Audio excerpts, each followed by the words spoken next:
क्या आप एक सक्सेसफुल ट्रेडर बनना चाहते हैं ताकि आप week after week, month after month profitable trading कर सकें? क्या मेंटल डिसिप्लिन को समझकर एक systematic, step by step attitude develop करना चाहते हैं? क्या आप अपने ट्रेडिंग बिहेवियर को कंट्रोल करना सीखना चाहते हैं? तो आइए सुनते हैं मार्क डगलस द्वारा लिखित ट्रेडिंग सेक्टर की एक classical book, the discipline trader, part 4, एक डिसिप्लिन ट्रेडर कैसे बने। चैप्टर 15, प्राइस मूवमेंट के पीछे की साइकोलॉजी। इस चैप्टर के लिए डगलस का पर्पस प्राइस मूवमेंट की डायनामिक्स और साइकोलॉजी को ब्रेक डाउन और एनालाइज करना है। सबसे पहले इंडिविजुअली ट्रेडर के सबसे बेसिक लेवल पर, फिर एक ग्रुप के रूप में ट्रेडर्स के बिहेवियर के कलेक्टिव रूप से इन्वेस्टिगेशन करके एक्सप्लेनेशन को एक्सप्लेन करेंगे। वे यह डेमोन्स्ट्रेट करना चाहते हैं कि यदि आप ट्रेडर्स के एक्शंस की साइकोलॉजिकल फोर्सेस को समझते हैं तो आप केवल यह देखकर ही आसानी से यह निर्धारित कर सकते हैं कि वे फ्यूचर के बारे में क्या सोचते हैं। एक बार जब आप जान जाते हैं कि ट्रेडर फ्यूचर के बारे में क्या सोचते हैं, तो यह अनुमान लगाना मुश्किल नहीं है कि कुछ कंडीशंस और शर्तों से वे आगे क्या करने की पॉसिबिलिटी रखते हैं। इस इनसाइट के बारे में वास्तव में महत्वपूर्ण बात यह है कि यह आपको विशफुल थिंकिंग और मार्केट के किसी भी डायरेक्शन में आगे बढ़ने की रियल एबिलिटी के बीच अंतर को समझने में मदद करेंगी। आप अपने बिहेवियर के पीछे की फोर्सेस को समझकर मार्केट को यह बताना सीखेंगे कि क्या करना है, और फिर प्योर अनकंटेमिनेटेड मार्केट इंफॉर्मेशन के बीच डिफरेंशिएट करना सीखेंगे, और यह भी सीखेंगे कि जब यह इंफॉर्मेशन आपके साथ कुछ करना शुरू करती है तो यह कैसे डिस्टोर्टेड हो जाती है। मार्केट का सबसे फंडामेंटल कंपोनेंट ट्रेडर है। ध्यान रखें कि ट्रेडर ही एकमात्र वह फोर्स है जो प्राइस पर एक्ट करके उन्हें आगे बढ़ा सकते हैं, बाकी सब सेकेंडरी है। वास्तव में मार्केट क्या बनाता है?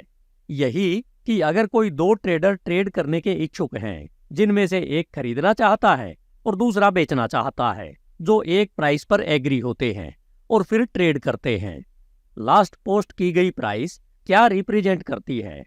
लास्ट पोस्ट की गई प्राइस वह है जब दोनों ट्रेडर ट्रेड पर एग्री हुए थे। उस समय कोई पे करने को तैयार था और कोई उस समय बेचने को तैयार था। यह उस प्राइस पर काम करने वाले ट्रेडर्स के बीच प्रेजेंट वैल्यू में एक एग्रीमेंट को शो करता है। बिड क्या है? एक ट्रेडर उस प्राइस की अनाउंसमेंट करता है जिस पर वह खरीदना चाहता है। ऑफर क्या है? एक ट्रेडर उस प्राइस की अनाउंसमेंट करता है जिस पर वह बेचने को तैयार है। ट्रेडर पैसा कैसे कमाते हैं? पैसे कमाने के लिए इस गेम को खेलने के दो तरीके हैं, जिसमें से पहला है कि एक ऐसी प्राइस पर खरीदना जो आपको लगता है कि उस प्राइस से कम है, जहां आप इसे फ्यूचर में किसी समय वापस बेच सकते हैं। दूसरा, उस प्राइस पर बेचने के लिए जिसे आप मानते हैं कि वह उस प्राइस से अधिक है, जहां आप इसे फ्यूचर में किसी समय वापस खरीद सकते हैं। अब आइए पीठ के अंदर एक नजर डालें कि प्राइस को बैलेंस से बाहर ले जाने के लिए क्या करना होगा, और यह हमें कैसे बताएगा कि ट्रेडर क्या मानते हैं।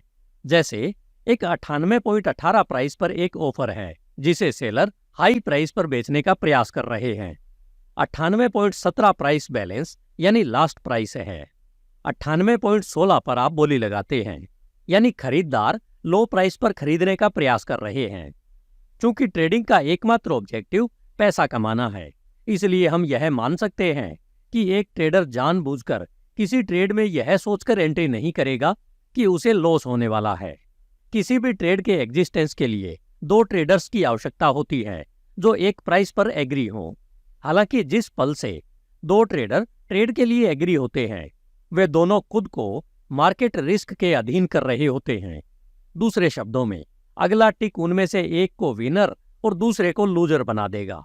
चूंकि हम जानते हैं कि दोनों ट्रेडर जीतना चाहते हैं, उनमें से कोई भी ट्रेडर हारना नहीं चाहता है।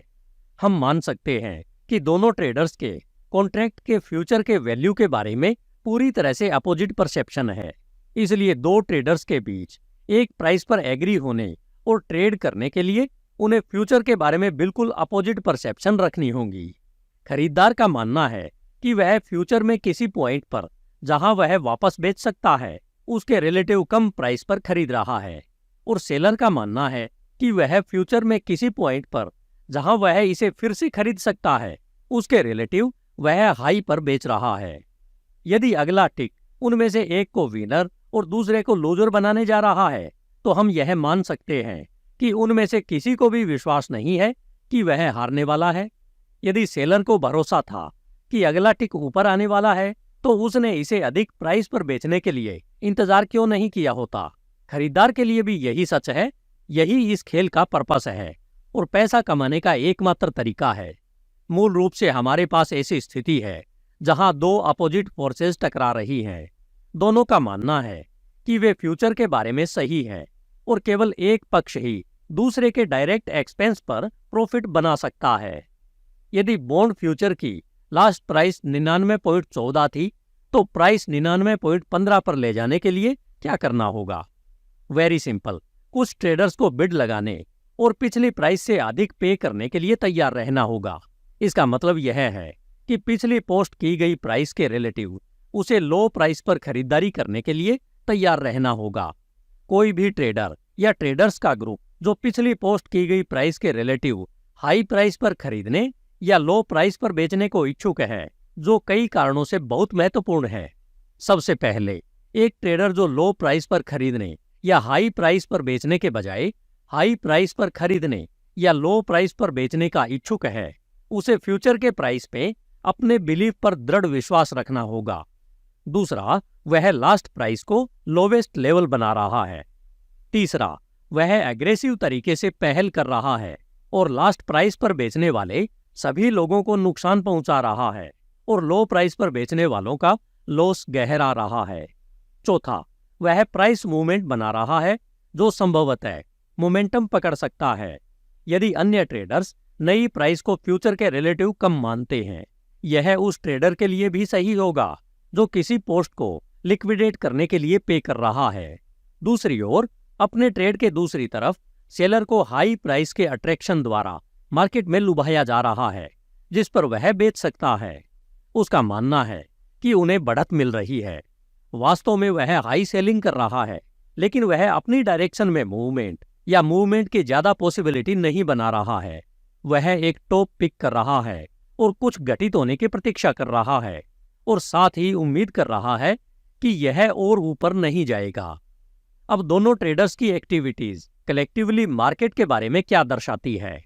सबसे पहले, यह ट्रेड हमें बताता है कि किसी को भी फ्यूचर प्राइस पर इतना दृढ़ विश्वास नहीं था कि उसे लास्ट प्राइस या उससे लो प्राइस पर बेचने का रिस्क उठाया जा सके। दूसरा, कोई भी इतना एग्रेसिव नहीं था कि मार्केट में कम समय में एंट्री करना चाहता या मौजूदा लॉन्ग कंडीशन को पास्ट प्राइस या उससे लो प्राइस पर बेचने की पेशकश करके स्टॉप करना चाहता। अगले हाई लेवल पर एक कंप्लीट ट्रेड एक नया बैलेंस बनाता है। यह नया बैलेंस लास्ट लेवल पर सभी खरीदारों को विनर बनाता है और लास्ट लेवल पर सभी सेलर्स को लूजर बनाता है। लास्ट प्राइस लेवल या उससे कम पर हारने वाले सभी लोगों को अपनी कंडीशंस में बने रहने के लिए फ्यूचर के प्राइस में बिलीफ बनाए रखना होगा या अपनी कंडीशंस में जोड़कर इस फ्यूचर के प्राइस में दृढ़ विश्वास दिखाना होगा। ऐसा इसलिए है क्योंकि हर नए लेवल पर प्राइस की बिड लगाने से यह उनके लिए और अधिक अट्रैक्टिव हो सकता है। यदि वे मानते हैं कि यह लोअर लेवल्स पर हाई है, तो प्रत्येक हाई लेवल पर यह और भी बेटर ट्रेड है। हालांकि एक ही समय में मार्केट अपनी कंडीशन के अपोजिट जो भी स्टेप उठाता है, वह सेलर की फ्यूचर के प्राइस की एक्सपेक्टेशन को अमान्य कर देता है।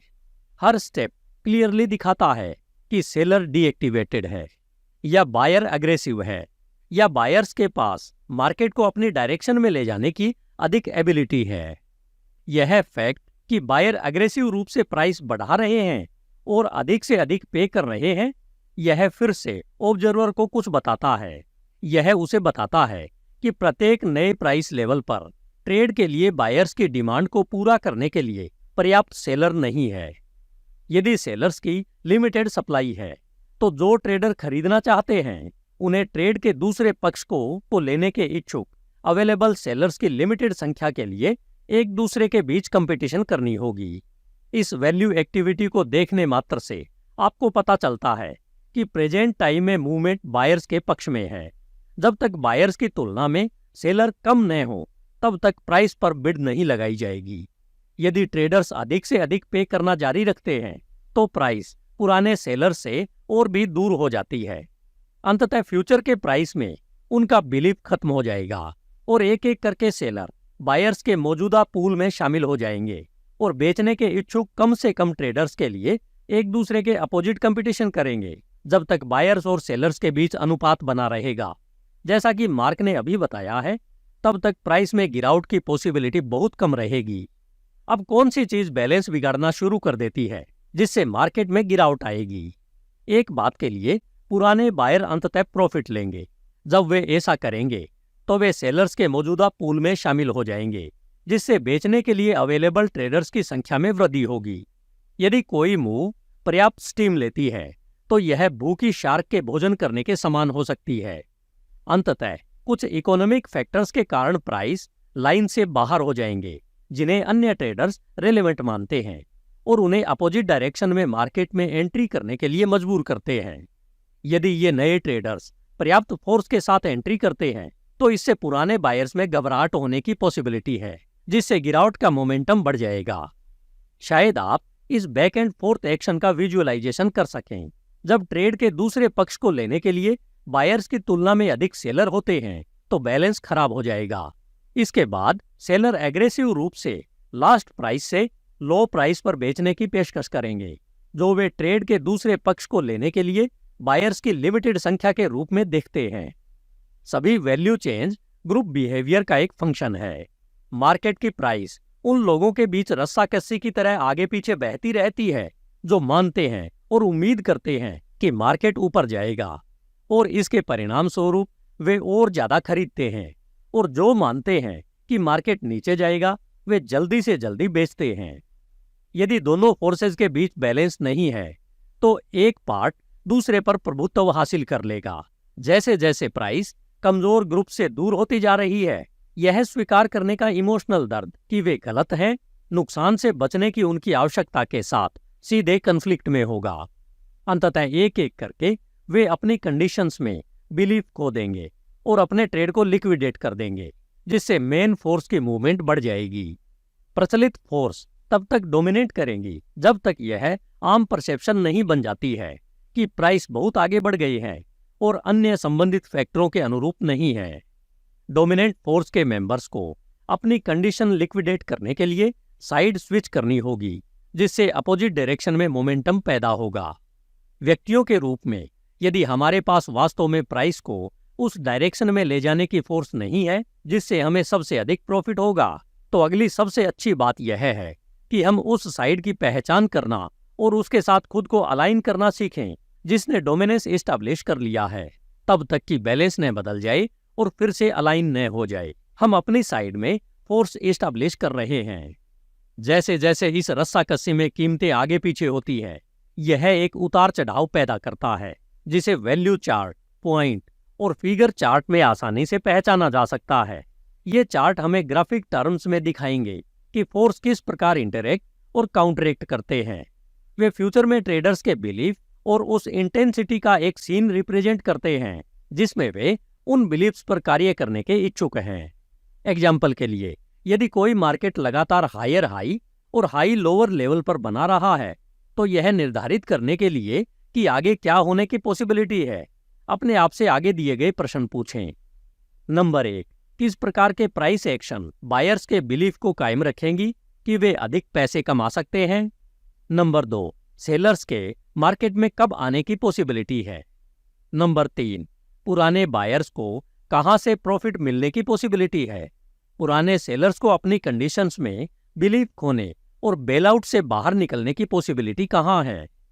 नंबर 4, बायर्स को बिलीफ खोने के लिए क्या करना होगा? नए बायर्स को मार्केट में अट्रैक्ट करने के लिए क्या करना होगा? आप कुछ इंपॉर्टेंट सिग्निफिकेंट रेफरेंस पॉइंट की पहचान करके इन सभी सवालों का जवाब दे सकते हैं, जहां बायर्स और सेलर्स की उम्मीदें बढ़ने की पॉसिबिलिटी है और जहां उन्हें अपना रास्ता नहीं मिलने पर निराश होने की पॉसिबिलिटी भी है। दरअसल यह सब टिपिकल मार्केट बिहेवियर पैटर्न और प्राइस फॉर्मुलेशन में काफी अच्छी तरह से काम करता है, जिससे हम सभी परिचित हैं। इसलिए हम इनमें से कुछ टिपिकल पैटर्न्स की साइकोलॉजिकल स्ट्रक्चर को देखने जा रहे हैं। हालांकि ऐसा करने से पहले मार्क यहाँ कुछ और डेफिनेशन बताना चाहते हैं। Market behaviour. मार्केट के बिहेवियर को इंडिविजुअल्स के कलेक्टिव एक्शन के रूप में डिफाइन किया जा सकता है, जो फ्यूचर के प्राइस मूवमेंट से प्रॉफिट कमाने के लिए अपने स्वयं के हित में कार्य करते हैं और साथ ही उस मूवमेंट को फ्यूचर के बारे में उनकी बिलीफ्स की एक्सप्रेशन के रूप में बनाते हैं। बिहेवियर पैटर्न्स इंडिविजुअली ट्रेडर्स के कलेक्टिव एक्शन से उत्पन्न होता है, जो 3 चीजों में से एक करते हैं: पोजीशन को इनिशिएट करना, पोजीशन को धारण करना और पोजीशन को लिक्विडेट करना। एक ट्रेडर के मार्केट में एंट्री करने का क्या कारण होगा?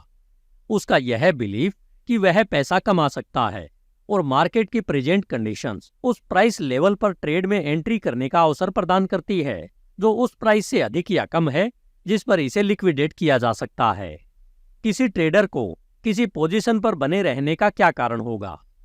एक निरंतर विश्वास कि ट्रेड में अभी भी प्रॉफिट की पॉसिबिलिटी है। किसी ट्रेडर को ट्रेड लिक्विडेट करने का क्या कारण होगा? यह परसेप्शन कि मार्केट अब पैसा कमाने का अवसर नहीं देता। जीतने वाले ट्रेड में इसका मतलब यह होगा कि मार्केट में अब उस डायरेक्शन में आगे बढ़ने की एबिलिटी नहीं है जो ट्रेडर को एक्स्ट्रा प्रॉफिट जमा करने की अनुमति देगा, या इसकी पॉसिबिलिटी के रिलेशन में ट्रेड में बने रहने का रिस्क बहुत अधिक है। लॉस वाले ट्रेड में ट्रेडर का मानना है कि मार्केट में अब उस डायरेक्शन में जाने की एबिलिटी नहीं है जो उसे अपने नुकसान की भरपाई करने की अनुमति देगा, या ट्रेड एक प्री डिटरमाइंड रिस्क था जिसमें पूर्व निर्धारित लॉस लेवल पहले से निर्धारित किया गया था। यदि आप किसी भी प्राइस चार्ट को देखते हैं तो आप देखेंगे कि समय के साथ प्राइस बहुत सिमेट्रिकल रूप से पैटर्न बनाएंगे। इस प्रकार के सिमेट्रिकल दिखने वाले प्राइस पैटर्न कोई एक्सीडेंट नहीं है, वे 2 विरोधी फोर्सेस के बीच कन्फ्लिक्ट का एक विजुअल रिप्रेजेंट है। ट्रेडर आपस में भिड़ते हैं, पक्ष लेते हैं और फिर अपने ट्रेड को लिक्विडेट करने के लिए पार्ट बदलना पड़ता है। Significant reference point.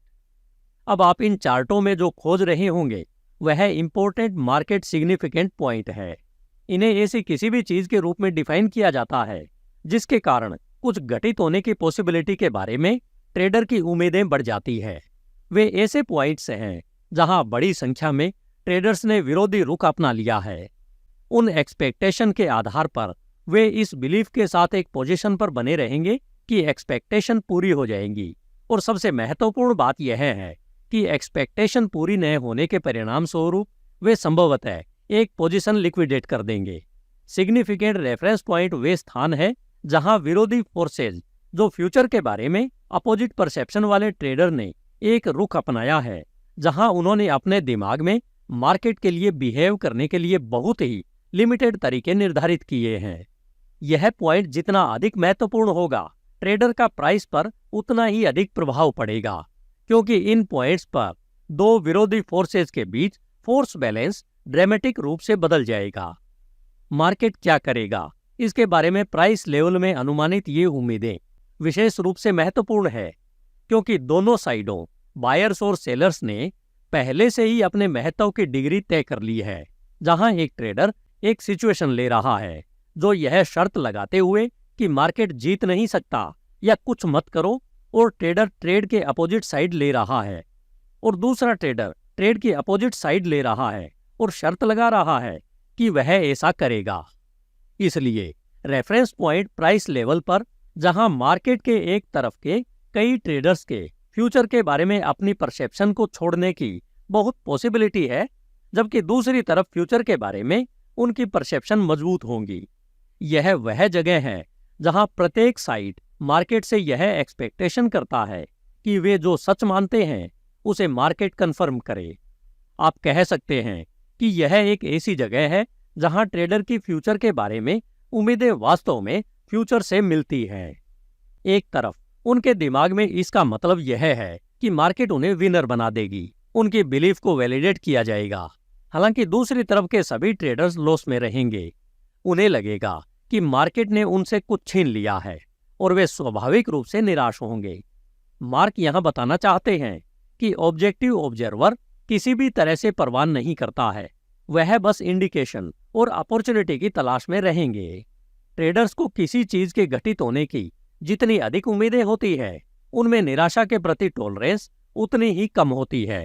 Collectively base पर यदि आपके पास ट्रेडर का एक पूरा ग्रुप है जो कुछ होने की उम्मीद करता है और ऐसा नहीं होता है, तो उन्हें अपनी कंडीशन से बाहर निकलने के लिए अपने मूल ट्रेड की ऑब्जेक्ट डायरेक्शन से ट्रेड करना होगा। दूसरी ओर के विनर्स की बिलीफ्स वैलिडेट थी, जिसके परिणाम स्वरूप लूजर्स को उनके ट्रेड से बाहर निकलने के लिए कम से कम ट्रेडर अवेलेबल थे। हारने वालों को ट्रेड के दूसरे पार्ट को लेने के इच्छुक ट्रेडर्स की लिमिटेड सप्लाई के लिए एक दूसरे के बीच कंपटीशन करनी होगी, जिस साइड पर वे मूल रूप से बिलीव करते थे कि वह सक्सेस होगा। एग्जाम्पल के लिए, यदि बायर हारे हुए हैं तो उन्हें अपनी कंडीशन से बाहर निकलने के लिए अन्य ट्रेडर से बाय करने की आवश्यकता है। इस सारी एक्टिविटी के परिणाम स्वरूप एक डायरेक्शन में बहुत अधिक मूवमेंट होगी। Balance area. J Peter Steidlmayer और केविन कोय ने अपनी book markets and market logic में एक वैल्यू एरिया का उल्लेख किया है, जहां उन्होंने पाया कि किसी भी दिन अधिकांश ट्रेडिंग एक्टिविटी एक normal bell curve distribution pattern में होती है। जब आप ट्रेडिंग एक्टिविटी ऑर्गेनाइज करते हैं तो दिन प्रतिदिन यह देखना बहुत आसान होता है ताकि आप देख सकें कि प्राइस समय के साथ कैसे मेल खाते हैं। मार्क मार्केट डेटा को ऑर्गेनाइज करने के उनके तरीकों की लंबी चर्चा में नहीं पड़ना चाहते, जिसे वे आपको सिखाने की सलाह देते हैं, सिवाय इसके कि जिसे वे वैल्यू एरिया कहते हैं और जिसे मार्क बैलेंस एरिया कहते हैं, उनके बीच अंतर करें। स्टिडलमेयर और कोय का कहना है कि अधिकांश ट्रेडिंग वॉल्यूम एक टिपिकल वैल्यू बाउंड्री के भीतर होता है, क्योंकि वह बाउंड्री वह है जिसे मार्केट ने उचित मूल्य के रूप में इस्टेब्लिश किया है, जो कि जो भी कारोबार किया जा रहा है उसके प्राइस को रिप्रेजेंट करता है। मार्क जो डिफरेंशिएट करना चाहते हैं वह यह है कि अधिकांश ट्रेडर विशेष रूप से एप्रोप्रिएट वैल्यू या वैल्यू से संबंधित नहीं होते हैं, वे कंफर्ट से संबंधित होते हैं। उन्हें वही करने से कंफर्ट मिलता है जो बाकी सब कर रहे हैं। बैलेंस एरिया में ट्रेडर मूल रूप से एक दूसरे के ऑर्डर्स या एनर्जी को ऑब्जर्व कर रहे हैं। जब मार्क कहते हैं कि ट्रेडर कंफर्ट से संबंधित है, तो उनका मतलब उस डर से कुछ हद तक कम है जो वे सामान्य रूप से फील करते हैं। अधिकांश ट्रेड प्राइस या बैलेंस एरिया में होते हैं, क्योंकि यह वह जगह है जहां अधिकांश ट्रेडर्स को कम से कम डर लगता है। यही कारण है कि प्राइस या बैलेंस एरिया के बाहर कम ट्रेड होते हैं। और क्यों? जैसा कि स्टिडलमेयर और कोय कहते हैं, ये ट्रेड पैसा बनाने के सर्वोत्तम अवसरों को रिप्रेजेंट करते हैं। और यही कारण है कि ये सबसे डरावने ट्रेड हैं, क्योंकि जो ट्रेडर इन्हें कर सकता है वह बिल्कुल अकेला है, क्योंकि झुंड में कोई सिक्योरिटी नहीं है। ऐसे ट्रेडर्स हैं जो विभिन्न परस्पर संबंधित कॉन्ट्रैक्ट्स और कैश मार्केट के बीच कंपैरिजन करके प्राइस से संबंधित हैं। ऐसे प्रोफेशनल कमर्शियल या इंस्टीट्यूशनल आर्बिट्रेज ट्रेडर हैं जो सोफिस्टिकेटेड मैथमेटिकल फॉर्मूलाज के आधार पर पोजीशंस को रखेंगे या हटा देंगे, जो किसी चीज के प्रेजेंट प्राइस को निर्धारित करते हैं, क्योंकि यह किसी और चीज से संबंधित है। अन्यथा अधिकांश ट्रेडर्स के पास प्राइस का थोड़ा सा भी कंसेप्ट नहीं है। मार्केट एक निश्चित प्राइस पर या प्राइस रेंज में जितना अधिक समय व्यतीत करता है, मार्केट में उतना ही अधिक बैलेंस, एग्रीमेंट या कंफर्ट होता है। ट्रेडर एक दूसरे के ऑर्डर्स को ऑब्जर्व कर रहे हैं और कोई भी हाई प्राइस पर बिड लगाने या लो प्राइस की ऑफर करने को तैयार नहीं है। आखिरकार तब कोई ऐसा व्यक्ति मार्केट में एंट्री करेगा जो हर किसी से एग्री नहीं है और मानता है कि प्राइस के बहुत अधिक या कम होने की पॉसिबिलिटी है। यह व्यक्ति या ट्रेडर्स का ग्रुप मूल रूप से अपनी खरीद या बिक्री एक्टिविटी से बैलेंस बिगाड़ देगा। यदि उनकी एक्टिविटी पर्याप्त रूप से सशक्त है तो यह सीरीज ऑफ चेन रिएक्शन की एक सीरीज शुरू कर देगी, क्योंकि यह अन्य ट्रेडर्स को जो या तो पोजीशन होल्ड कर रहे हैं या अपॉर्चुनिटीज के लिए मार्केट को देख रहे हैं, जो इन नई कंडीशंस का सामना करने का कारण बनता है।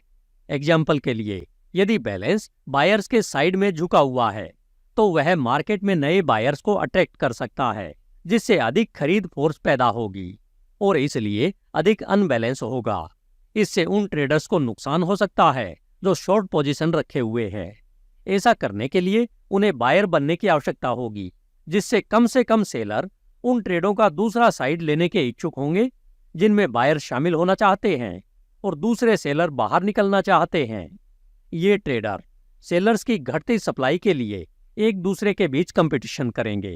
किसी को बेचने के लिए, इसे और अधिक अट्रैक्टिव बनाने के लिए प्राइस की हायर और हायर बिड लगाएंगे। जबकि ये ट्रेडर अपने स्वयं के स्मॉल बिड वार में वे आमतौर पर इस फैक्ट को भूल जाते हैं कि बाकी दुनिया देख रही है कि क्या हो रहा है। ऐसा कोई ट्रेडर हो सकता है जो किसी इन्वेस्टमेंट पोर्टफोलियो या क्रॉप के वैल्यू की रक्षा के लिए बड़े पैमाने पर बचाव करना चाह रहा हो। वह इस प्राइस एक्टिविटी को मौजूदा ट्रेडर्स की तुलना में बिल्कुल अलग पर्सपेक्टिव से देख रहा है। फ्लोर ट्रेडर्स केवल अपना हिस्सा लेने के बारे में चिंतित है और तेजी से बढ़ती या गिरती प्राइस के अवसर को नहीं चूक रहे हैं। दूसरी ओर हेजर्स वैल्यू राइज को एक अनप्रेडिक्टेड गिफ्ट के रूप में देख रहा है। यह रैली उनके पास पहले से मौजूद किसी चीज के प्राइस को लॉक करने के लिए उनके अनुमान से कहीं हाई प्राइस प्रदान कर सकती है। इसलिए कमर्शियल ट्रेडर बचाव करने का निर्णय लेता है और आप यह मान सकते हैं कि यदि एक कमर्शियल ट्रेडर को लगता है कि प्राइस अच्छी है तो अन्य भी ऐसा ही सोचेंगे। वैसे भी यदि हेजर के पास कोई ऑर्डर है जिसे वह रैली को रोकने के लिए काफी बड़ा मानता है तो वह अपने ऑर्डर को संभालने वाले फ्लोर ब्रोकर को बड़े पैमाने पर बिक्री करने की डायरेक्शन देगा, जिसका पर्पस बिना इस रैली को बर्बाद करे जितना संभव हो उतना ऑर्डर बिना बेचे प्राप्त करना है। हालांकि अन्य फ्लोर ट्रेडर को यह समझने में देर नहीं लगेगी कि क्या हो रहा है। वे इस बात से अच्छी तरह परिचित हैं कि कौन से फ्लोर ब्रोकर बड़े कमर्शियल और इंस्टीट्यूशनल कस्टमर्स के लिए ऑर्डर भरते हैं। एक बार जब उन्हें पता चलता है कि मार्केट में कोई बड़ा व्यक्ति रैली में बिक्री कर रहा है तो बहुत कम फ्लोर ट्रेडर्स बिक्री जारी रखकर उनके खिलाफ जाएंगे। कोई भी टॉप पर फंसना नहीं चाहता, इसलिए जैसे ही ट्रेडर के प्रत्येक ग्रुप को पता चलेगा कि कौन बेच रहा है, वे सभी बेचकर अपनी कंडीशंस को अपोजिट करने का प्रयास करेंगे और साइकिल फिर से शुरू हो जाएगा। पिट के बाहर से ऐसा होते हुए देखने पर ऐसा लगेगा कि यह उल्टाव तत्काल हुआ है, लेकिन ऐसा नहीं है। यह वेव्स में होता है क्योंकि कौन बेच रहा है इसकी इंफॉर्मेशन सोर्स से बाहर की ओर फैलती है। यह बिल्कुल उसी तरह से होता है जैसे तालाब में पत्थर फेंकने से उत्पन्न होने वाली तरंगों के साथ होता है। यह मार्क को इस ऑब्जर्वेशन पर ले जाता है कि कुछ ट्रेडर्स के पास वैल्यू की कोई कंसेप्ट है। वे जानते हैं कि प्राइस में उतार चढ़ाव पैसा बनाने की अपॉर्चुनिटी पैदा करता है और अगर उन्हें नहीं पता कि वे क्या कर रहे हैं तो यह उतनी ही आसानी से पैसा छीन सकता है। यदि प्राइस एक निश्चित अवधि के लिए एक निश्चित सीमा के भीतर कारोबार करती है तो ट्रेडर उस बैलेंस एरिया के साथ सहज हो जाएंगे, जिससे ट्रेडर के लिए ट्रेड करना आसान हो जाएगा। जैसे जैसे प्राइस बैलेंस एरिया से बाहर निकलती है तब इसमें कम ट्रेडर भाग लेंगे क्योंकि उन्हें लगता है कि वे जितना सहज फील करते हैं उससे कहीं अधिक रिस्क है। उतार चढ़ाव संभवतः इन सिग्निफिकेंट रेफरेंस पॉइंट में सबसे प्रमुख पिछले उतार चढ़ाव हैं। यदि प्राइस लगातार अधिक बढ़ रही है तो बायर यह अनुमान लगाना शुरू कर देंगे कि प्राइस पिछली हायर तक पहुंच सकती है या नहीं, और सेलर एक और टॉप की तलाश में रहेंगे। सेलर के दिमाग में लास्ट टॉप या डिस्टेंट पास्ट में अन्य टॉप एक ऐसी जगह थी जहां मार्केट को रैली को रोकने के लिए पर्याप्त रेजिस्टेंस का सामना करना पड़ा। दूसरे शब्दों में, पर्याप्त ट्रेडर्स ने सोचा कि पिछली बार प्राइस महंगी थी और वे यह अनुमान लगाना शुरू कर देंगे कि क्या फिर से ऐसा ही होगा। बायर्स और सेलर्स दोनों ने मार्केट द्वारा दो पॉसिबल चीजों में से एक करने की पॉसिबिलिटी के बारे में उम्मीदें बढ़ा दी होंगी, जो था नई ऊंचाई बनाना या नई ऊंचाई बनाने अनसक्सेस होना। जैसे जैसे मार्केट इस ऊंचाई पर पहुंचता है, यदि उनमें से कुछ लोग किसी महत्वपूर्ण लेवल से हाई प्राइस पर बिड लगाने को तैयार हैं, तो यह उन अन्य ट्रेडर्स को बिलीफ दिला सकता है जो साइडलाइन थे। यदि ये नए ट्रेडर्स बायर के रूप में मार्केट में आते हैं तो इससे मार्केट में तेजी आएगी, जिससे संभवतः पुराने सेलर्स को अपनी कंडीशन से बाहर निकलना पड़ेगा। इससे प्राइस में अपवर्ड मोमेंटम की मूवमेंट भी बढ़ेगी। सपोर्ट और रेजिस्टेंस। गिरते मार्केट में सपोर्ट एक प्राइस लेवल है जहां बायर्स ने मार्केट में एंट्री किया या पुराने सेलर ने प्राइस को कम होने से रोकने के लिए पर्याप्त फोर्स के साथ अपने शॉर्ट्स को लिक्विडेट कर दिया। बढ़ते मार्केट में रेजिस्टेंस एक प्राइस लेवल है जहां सेलर ने मार्केट में एंट्री किया या पुराने बायर ने प्राइस को और अधिक बढ़ने से रोकने के लिए पर्याप्त फोर्स के साथ अपने लॉन्ग को लिक्विडेट कर दिया। सपोर्ट और resistance level significant reference point है, क्योंकि कई ट्रेडर चार्ट पर सपोर्ट और रेजिस्टेंस को पहचानते हैं और उनके महत्व पर विश्वास करते हैं। यह कथन कुछ लोगों को अनावश्यक लग सकता है, लेकिन यह वास्तव में मार्केट्स के नेचर के बारे में एक बहुत ही महत्वपूर्ण पॉइंट को दर्शाता है। सभी बिलीफ्स अंततः सेल्फ फुलफिल होने वाली भविष्यवाणियां बन जाती है। यदि पर्याप्त ट्रेडर सपोर्ट और रेजिस्टेंस के महत्व में बिलीव करते हैं और उन लेवल्स पर ट्रेड करके अपना विश्वास दिखाते हैं, तो वे वास्तव में फ्यूचर के बारे में अपने विश्वास को पूरा कर रहे हैं। ऑब्जर्वर के रूप में यदि हम जानते हैं कि प्रत्येक साइड एक चीज होने की उम्मीद करता है, तो हमें पता चल जाएगा कि विजेता कौन होगा, हारने वाला कौन होगा, वे हर केस में क्या करेंगे और यह दोनों फोर्सेस के बीच बैलेंस को कैसे अफेक्ट करेगा। एग्जाम्पल के लिए, यदि बायर मार्केट में बिड लगा रहे हैं जिससे प्राइस बढ़ रही है और अचानक कई ट्रेडर्स पिछली प्राइस से कम पर बेचने को तैयार हैं, जिसके कारण इमीडिएट प्राइस रिवर्सल, जिस प्राइस लेवल पर मार्केट रुका वह रेजिस्टेंस है। अब इससे वास्तव में कोई फर्क नहीं पड़ता कि फोर्सेस का बैलेंस बायर्स से सेलर की ओर क्यों शिफ्ट हो गया। प्राइस में उलटफेर के लिए हर किसी के अपने अपने कारण होंगे। वे सभी आमतौर पर सबसे सरल और सबसे स्पष्ट कारण से परे होंगे कि पर्याप्त ट्रेडर फ्यूचर के प्राइस में अपने बिलीफ में एक मजबूत दृढ़ विश्वास दिखा रहे थे, ताकि बढ़ती प्राइस की मूवमेंट को रोका जा सके और नीचे की ओर प्राइस की मूवमेंट पैदा की जा सके। हालांकि इसके बारे में वास्तव में महत्वपूर्ण बात यह है कि कई ट्रेडर्स को याद होगा कि मार्केट उस प्राइस लेवल पर उलट गया था। परिणाम स्वरूप उन ट्रेडर्स के मन में उस प्राइस का कुछ हद तक महत्व होगा जिन्होंने इस उलटफेर का एक्सपीरियंस किया है। यह पहला उलटफेर एक टॉप है। हम नहीं जानते कि क्या यह टॉप पर रहेगा, इसे दोबारा चैलेंज मिलने में कितना समय लगेगा, या क्या इसे फिर कभी चैलेंज दिया जाएगा। यदि बायर मार्केट में पिछली हाई पर वापस बिड लगाने के लिए पर्याप्त डोमिनेंट हैं, तो वे इस सेकेंड अटेम्प्ट को एक टेस्ट मानेंगे और यह अनुमान लगाना शुरू कर देंगे कि प्राइस पिछली हाई से अधिक हो सकती है या नहीं। ऐसा होने का एकमात्र तरीका यह है कि ये हाई प्राइस वास्तव में अतिरिक्त ट्रेडर को बिक्री के साइड में मार्केट में अट्रैक्ट करती है, क्योंकि उनका मानना है कि यह फ्यूचर के रेलेवेंट लो प्राइस पर बाय करने का एक अवसर है। फ्लोर ट्रेडर विशेष रूप से इस बात से अवगत होते हैं कि नए ट्रेडर्स को फ्लोर से मार्केट में अट्रैक्ट किया जा रहा है या नहीं, और वे इस इंफॉर्मेशन पर कार्य करते हैं। इस एग्जाम्पल के लिए, यदि पिछली बार प्राइस इस लेवल पर पहुंचने पर मार्केट बहुत तेजी से रिवर्स गया था, तो ऐसे कई ट्रेडर्स होंगे जो सोचेंगे कि शायद यह फिर से रिवर्स हो जाएगा। परिणाम स्वरूप वे लास्ट हाई लेवल से परे प्राइस के ट्रेड की कम पॉसिबिलिटी के बारे में अपने बिलीफ पर कार्य कर सकते हैं और ऐसा होने से रोक सकते हैं।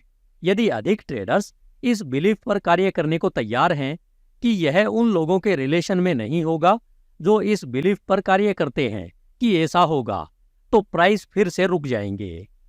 टेक्निकली रूप से एक बार जब मार्केट पिछले हाई या लो का टेस्ट करता है और एंट्री करने में फैल रहा है, तो आपके पास एक डिफाइंड सपोर्ट और रेजिस्टेंस एरिया होता है।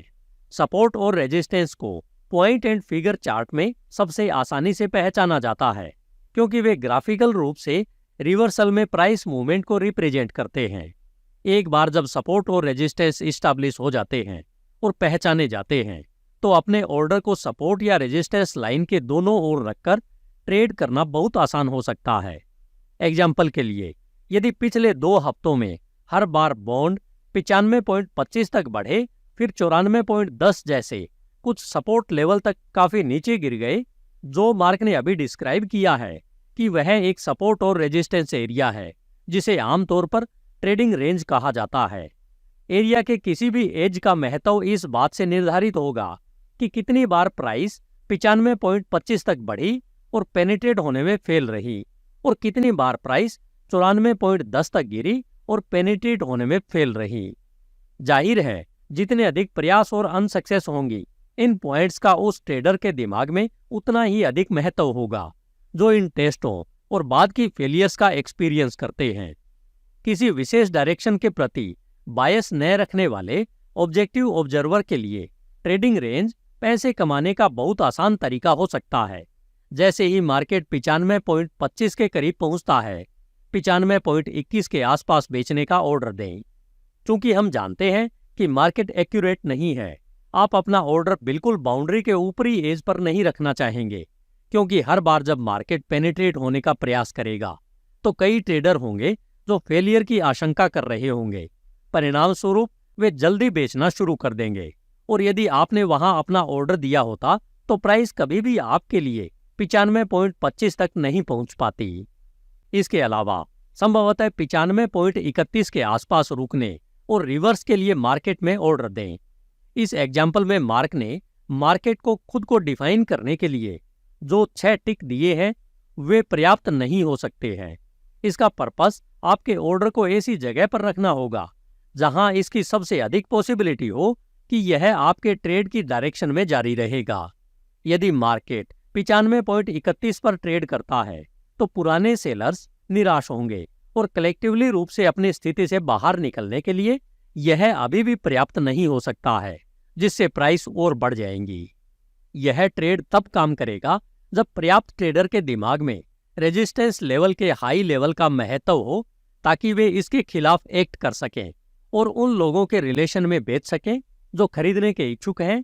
हर बार जब मार्केट इस एरिया में पहुंचता है तो ट्रेडर 2 पॉसिबल चीजों में से किसी एक के घटित होने की उम्मीद करेंगे। मार्केट में एंट्री होगी या यह फिर से फेल हो जाएगा। किसी भी कंडीशन में प्राइस में चेंज के रिजल्ट इंपॉर्टेंट होंगे, क्योंकि मार्केट का एक साइड निराश होगा, और अगर हम जानते हैं कि प्रत्येक ग्रुप को क्या वैलिडेट और निराश करेगा तो हम यह निर्धारित कर सकते हैं कि वे कैसा बिहेव करेंगे और इस तरह मार्केट के बैलेंस को अफेक्ट करेंगे।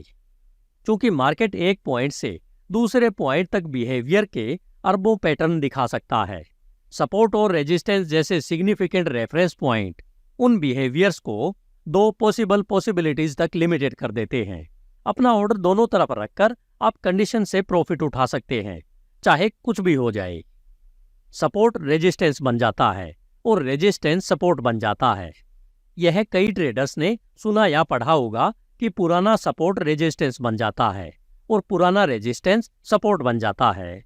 मार्केट की यह इनसाइट कुछ बहुत अच्छे साइकोलॉजिकल कारणों से वैलिडेट है। यदि रेजिस्टेंस 95.25 पर इस्टेब्लिश किया गया है तो इसका कारण यह है कि पर्याप्त ट्रेडर थे जिन्होंने इसे रेजिस्टेंस बनाने के लिए उस प्राइस पर बेचा था। वास्तव में यह शायद ट्रेडर्स का वही ग्रुप होगा जो हर बार मार्केट के उस प्राइस के करीब पहुंचने पर 95.25 पर बेचते थे। इसलिए जब भी मार्केट 95.25 तक चढ़ा और बिकवाली हुई, इसने उन सभी ट्रेडर्स को विनर बना दिया जिन्होंने उस प्राइस पर या उसके आसपास बेचने का ऑप्शन चुना। परिणाम स्वरूप 95.25 उन ट्रेडर्स के मन में बहुत अधिक महत्व रखेगा जो सक्सेस रहे थे। प्रत्येक अगली बार जब वे सक्सेस होंगे तो उस प्राइस लेवल पर उनका विश्वास और मजबूत होगा। अब प्राइस फिर से 95.25 तक बढ़ जाती है, शायद चौथी या 5वीं बार, और पिछली बार की तरह आपके पास ट्रेडर का एक ग्रुप होगा जो उस रेजिस्टेंस लेवल पर बिलीव करते हैं और इसके खिलाफ बेचेंगे। केवल इस बार बायर रास्ते में बहुत मजबूत हैं और रेजिस्टेंस लेवल के माध्यम से बाई करना जारी रखते हैं। वे सभी ट्रेडर्स जो 95.25 पर बेचने का ऑप्शन चुनते हैं, उन्हें अब लॉस वाले ट्रेड से निपटने का सामना करना पड़ रहा है। कुछ लोग मामूली नुकसान के साथ बाहर निकल जाएंगे, अन्य लोग उम्मीदें करते रहेंगे कि मार्केट वापस आ रहा है। किसी भी मामले में ट्रेडर ने फ्यूचर के बारे में उनकी परसेप्शन को अनवैलिडेट कर दिया है और उन्हें काफी नुकसान हो रहा है। उन्हें 95.25 पर भरोसा था और उनके मन में मार्केट ने उन्हें धोखा दिया। अगर कई दिनों की तेजी के बाद मार्केट वापस 95.25 पर आ जाता है तो आपको क्या लगता है कि पिछली बार 95.25 पर बेचने वाले ट्रेडर्स का ग्रुप जो मानते हैं कि उनके साथ धोखा हुआ है कैसा बिहेव करेंगे? सबसे पहले जो ट्रेडर मार्केट में वापस आने की उम्मीद में टिके हुए थे, जैसे ही वे पूरी तरह से तैयार होने के करीब होंगे, उन्हें राहत मिलेगी। वे अपना पैसा वापस पाने के लिए बहुत आभारी होंगे।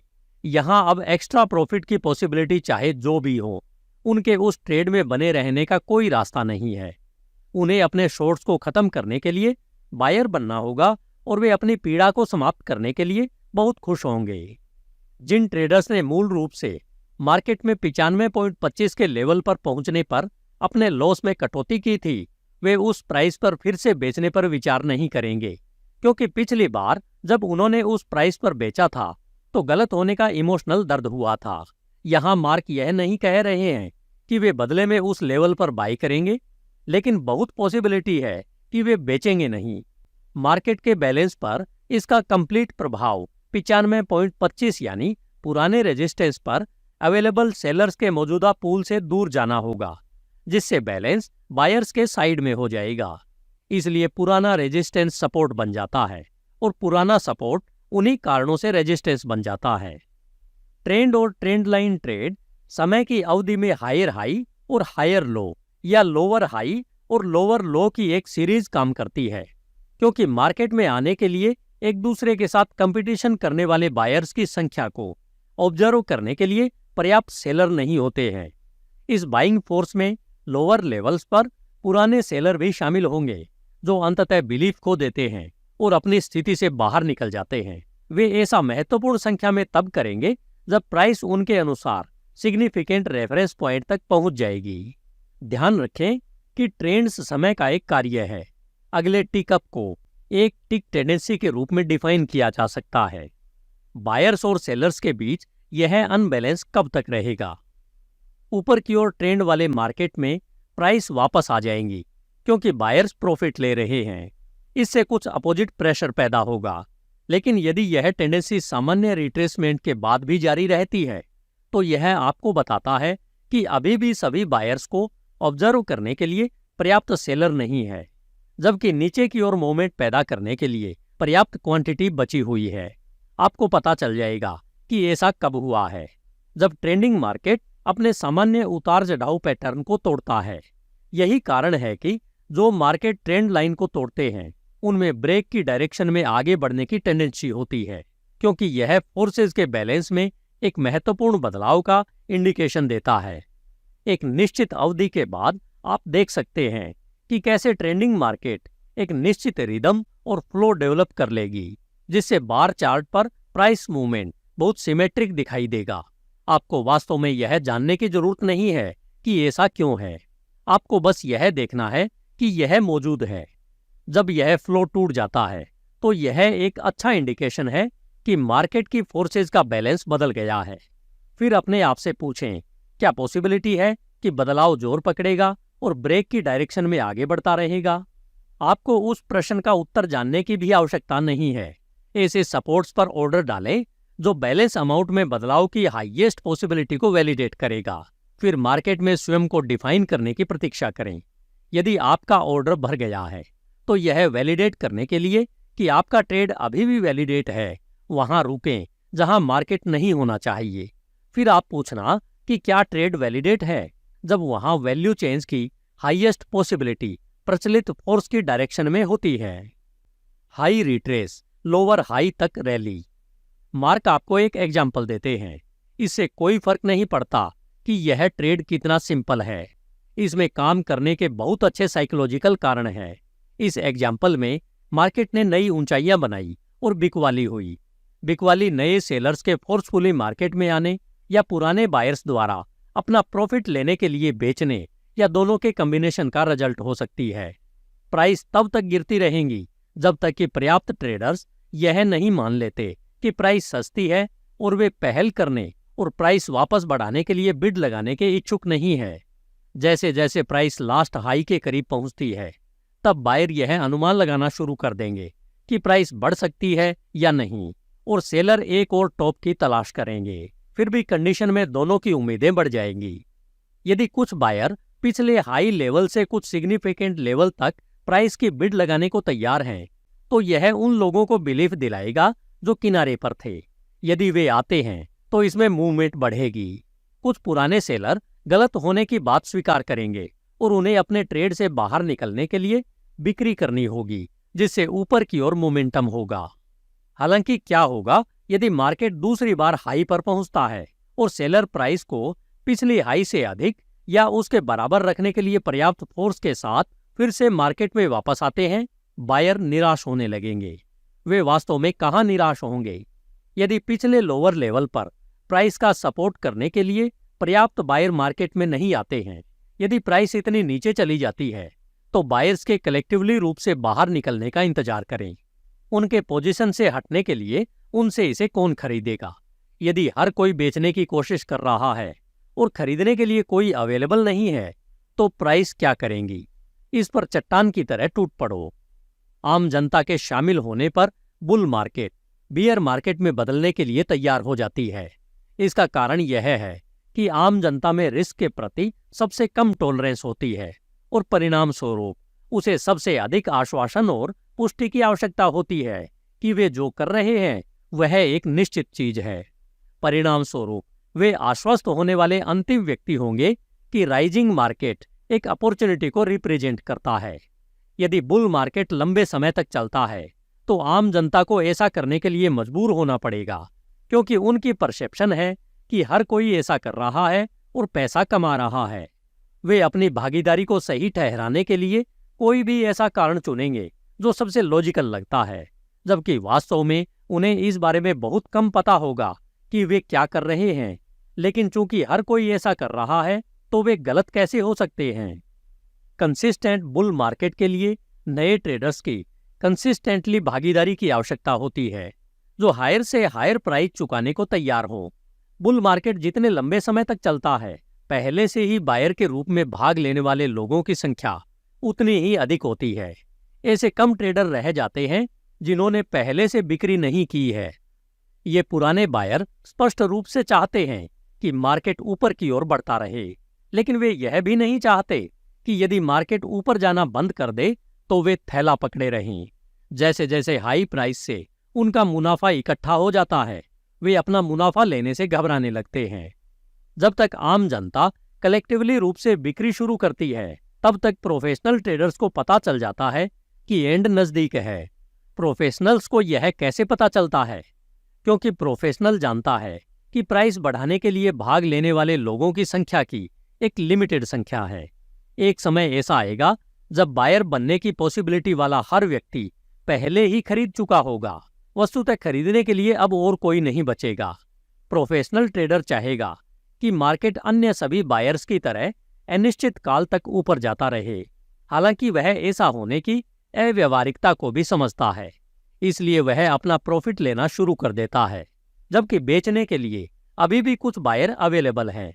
जब आखिरी बायर खरीद लेता है, तो मार्केट में गिरावट के अलावा कोई रास्ता नहीं बचता। जनता इसमें फंस जाती है क्योंकि वे रिस्क लेने को तैयार नहीं थे, जबकि मार्केट में अभी भी बदलाव की पॉसिबिलिटी थी। मार्केट को खुद को कायम रखने के लिए अधिक से अधिक लोगों को अट्रैक्ट करने की जरूरत है। इस मामले में यह देश या दुनिया जितनी बड़ी है, उतने ही लोग हैं जो खरीदेंगे। आखिरकार खरीदारों की सप्लाई खत्म हो जाती है, और जब ऐसा होता है तो मार्केट चट्टान की तरह गिर जाती है।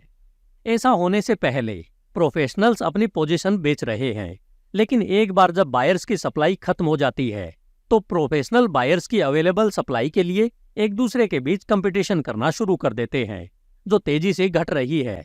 इसलिए वे किसी को अट्रैक्ट करने के लिए कम और लो प्राइस की पेशकश करते हैं, ताकि वे मार्केट से बाहर निकल सकें। कुछ पॉइंट पर लो प्राइस लोगों के लिए अट्रैक्टिव होने के बजाय उन्हें डरा देती है, क्योंकि जनता को इस लॉस की उम्मीद नहीं थी। उनकी एक्सपेक्टेशंस बहुत अधिक हैं और निराशा बहुत कम सहन होती है। उनके मार्केट में एंट्री का एकमात्र कारण यह था कि यह एक निश्चित बात थी कि जब जनता बेचने लगती है तो भगदड़ मच जाती है। फिर लोग अपने एक्शंस के लिए किसी लॉजिकल कारण को जिम्मेदार ठहराएंगे, क्योंकि कोई भी नहीं चाहता कि उन्हें तर्कहीन या घबराया हुआ समझा जाए। लोगों के घबराने और प्राइस गिरने का असली कारण सिर्फ यह है कि प्राइस ऊपर की ओर बढ़ती नहीं रही। तो अभी हमने इस चैप्टर में जाना कि प्राइस मूवमेंट के पीछे कौन सी साइकोलॉजी काम करती है। अगली एपिसोड में बुक के चैप्टर 16 में हम सीखेंगे कि ट्रेडिंग में सक्सेस के लिए हमें कौन कौन से स्टेप्स उठाने आवश्यक होते हैं। अगर आपको मेरा यह प्रयास पसंद आया हो तो मुझे कमेंट करके अवश्य बताएं। इसे सब्सक्राइब करें, लाइक करें व अपने कम से कम 4 दोस्तों के साथ सोशल मीडिया पर शेयर अवश्य करें। धन्यवाद।